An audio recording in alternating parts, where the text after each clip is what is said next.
여러분 안녕하세요. 권호 목사입니다. 지난 2달 동안에 오늘 만나는 교들을 통해서 요한복음을 함께 묵상할 수 있어서 너무 영광스럽고 행복했습니다. 저도 말씀을 다시 보면서 새롭게 깨닫는 것, 그리고 때로는 기도를 나누면서 울컥울컥 했던 적이 너무나도 많았습니다. 너무 감사한 은혜지요. 여러분 계속 말씀을 묵상하시면서 걸어갔으면 좋겠습니다. 오늘 마지막 말씀으로 예수님께서 제자들에게 마지막으로 나타났던 그 모습 한번 살펴보겠습니다. 요한복음 21장 1절부터 12절의 말씀입니다. 요한복음 21장 1절에서 12절.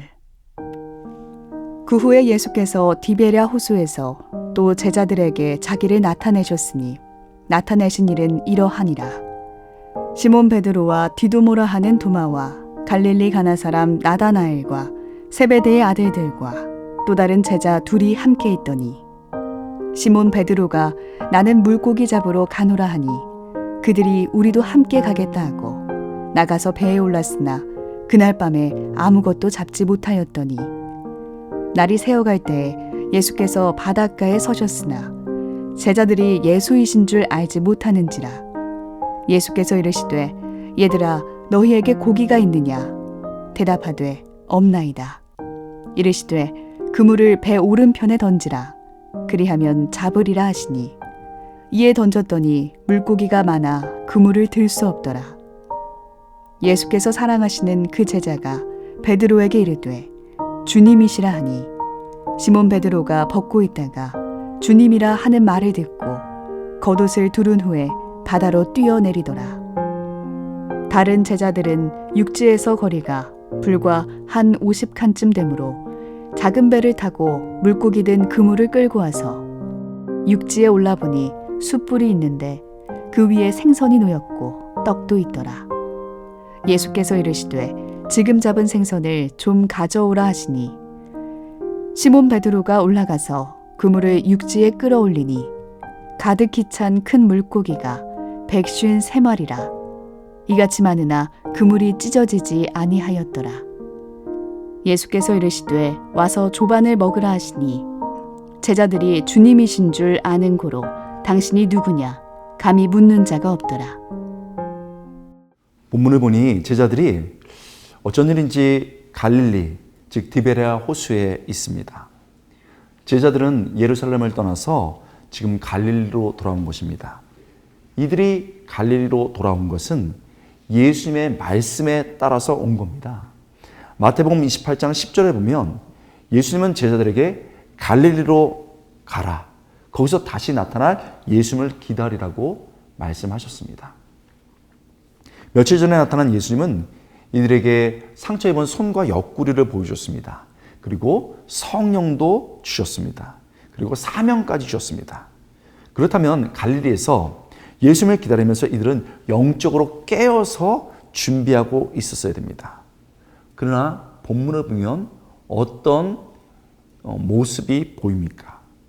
놀랍게도 12절을 보면 제자들을 기다리고 있던 그들이 예수님을 만났을 때 부끄러워했습니다.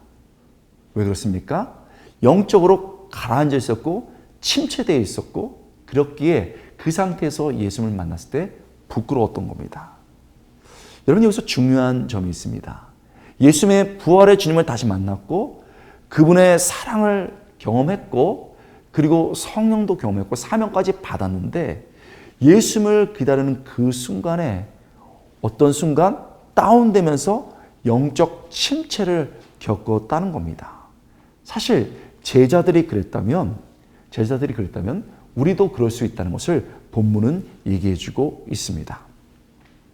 예수님을 기다리고 있을 때 대표격이라고 할 수 있는 베드로가 디베랴 호수, 즉 갈릴리 호수에 물고기 잡겠다고 가자고 그랬습니다.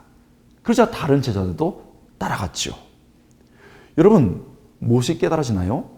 영적으로 침체되고 처지면 가장 먼저 나타나는 현상이 자신의 익숙한 과거로 돌아가는 겁니다. 자꾸 옛 습관이 나오고 이미 떠났던 과거의 삶으로 돌아갑니다. 그렇다면 우리는 영적 침체와 늘어짐의 상태에 있는 것이죠. 여러분 마태복음 4장 19절에서 예수님께서 그들이 고기 잡고 그렇게 생존하면서 살아갈 때 그들에게 찾아오셔서 나를 따라오너라. 내가 너희로 사람 낚는 어부가 되게 하리라. 그래서 생존에 허덕거리는 그들을 생명으로 초대해 주셨습니다. 그래서 그들은 예수님을 따라간 겁니다. 그런데 어느 순간 갑자기 침체되자 다시 그들은 내려놓았던 그물을 가지고 다시 그들이 익숙한 과거의 생존의 바다로 가는 겁니다. 여러분, 이 구절을 보면서 우리는 우리를 보는 것이죠. 나도 내 내려놓았던 옛날의 습관들의 그물을 다시 가지고 내가 익숙한 곳으로 가고 있지는 않는가? 그렇다면 나는 영적 침체를 겪고 있는 겁니다. 베드로를 따라 제자들이 고기를 잡으러 갔습니다. 그런데요, 우리가 잘 아는 것처럼 결과가 빈 그물이었습니다. 여러분, 예수님을 따라 살아가는 삶은 결코 쉽지 않습니다. 그런데 오늘 본문을 통해서 우리가 깨닫는 건요, 예수님을 떠나서 사는 것도 그렇게 만만한 것은 아닙니다. 예수님을 떠나서 살면 내 마음대로 편하게 살 수 있을 것 같은데 결국 익숙한 각오로 돌아와서 익숙한 실패를 다시 하게 되는 겁니다. 그렇게 제자들이 밤새도록 고기를 잡았지만 아무것도 잡지 못했습니다. 예수님을 떠나자 동일한 실패를 경험한 겁니다. 그래서 몸도 마음도 지쳤습니다. 새벽이 되어갑니다. 바로 그때 예수님께서 제자들에게 나타나셨습니다. 4절입니다. 날이 새어갈 때 예수께서 바닷가에 서셨으나 제자들이 예수인 줄 알지 못하느라. 8절에 보면 약 한 100m 조금 안팎의 거리였습니다. 물안개 때문이었을까요? 예수님을 알아보지 못합니다. 이것은 안개 때문이기도 하지만 그들의 영적 상태에 낀 침체의 안개 때문이기도 합니다. 여러분, 어떤 순간 예수님께서 말씀하십니다. 얘들아, 다정한 언어로 부릅니다. 얘들아, 고기가 있느냐? 그물을 이쪽 방향으로 던져보라. 여러분, 그렇게 말씀하십니다. 여러분, 그리고는 정말 예수님의 말씀처럼 오른편에 그물을 쫙 던졌습니다. 그러자 고기가 막 나오기 시작하는 겁니다. 여러분, 이 상황을 보면서 영적으로 예민한 요한이 깨달았습니다. 주님이시다. 주님이시다. 주님이 찾아오셨다. 라고 말했습니다. 그 순간 베드로가 물에 뛰어듭니다. 제자들이 엄청나게 빠른 속도로 그 잡은 고기들을 가지고 해변가로 옵니다. 제자들이 예수님이다 깨달았습니다. 그리고 잡은 물고기를 끌고 육지에 올라와 있습니다. 이미 몸은 너무나도 지쳐 있습니다. 그리고 여러분 잘 아시죠? 우리가 너무나도 잘 아는 장면, 여러분 피워두신 숯불과 생선과 떡이 있었습니다. 우리가 너무 잘 아는 것처럼 지친 제자들을 위한 예수님표 조반이었습니다. 예수님표 조반. 예수님이 말씀하십니다. 와서 조반을 먹자. 와서 조반을 먹자. 여러분, 예수님표 조반, 그 조반을 먹은 제자들이 부러우신가요? 여러분, 예수님은 놀랍게도 침체되고 영적으로 처져 있는 우리에게도 지금 찾아오십니다. 그리고 그 음식을 준비해 주십니다. 정말 그렇습니까? 계시록 3장 20절 말씀. 볼지어다 내가 문 밖에 서서 두드리노니 누구든지 내 음성을 듣고 문을 열면 내가 그에게로 들어가. 여러분 여기까지 잘 압니다. 그 뒤가 중요합니다. 그와 더불어 먹고 그는 나와 더불어 먹으리라. 무슨 말입니까? 다시 예수님께서 찾아오셔서 친밀함을 회복해 주시고 영적인 음식을 주시고 그 영적 음식 속에서 가족이 되고 제자가 되고 그리고 자녀가 됨을 확인시켜 준다는 겁니다. 여러분, 이렇게 오늘 당장 예수님과 영적인 식사를 같이 할 수 있습니다. 그러나 진짜 식사도 있습니다. 예수님께서 우리를 위해서 진짜 식사 잔치를 준비하신다고 하셨습니다. 그 잔치는요, 하나님의 영광이 나타나고 우리 주님 예수 그리스도께서 준비하시는 승리의 잔치, 메시아의 잔치입니다. 정말 그렇습니까? 그렇습니다. 누가복음 13장 29절 사람들이 동서남북으로부터 와서 하나님 나라 잔치에 참여하리니 분명하게 되어 있습니다. 계시록 19장 9절 말씀 천사가 내게 말하기를 기록하라 어린 양의 혼인 잔치에 청함을 받은 자들은 복이도다.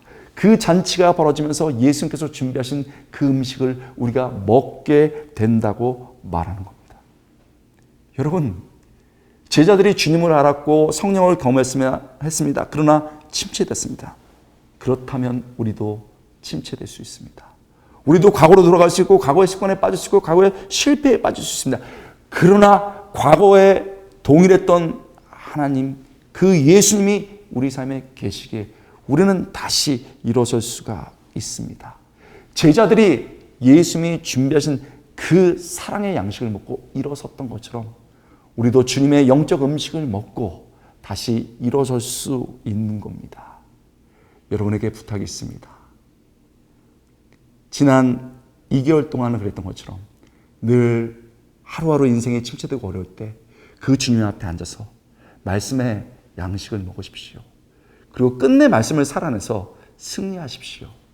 그래서 먼 훗날 우리가 천국에서 만날 때 다 함께 그 혼인잔치에 앉을 수 있길 바랍니다. 여러분, 그 잔치에 같이 꼭 만날 수 있기를 소망해 봅니다.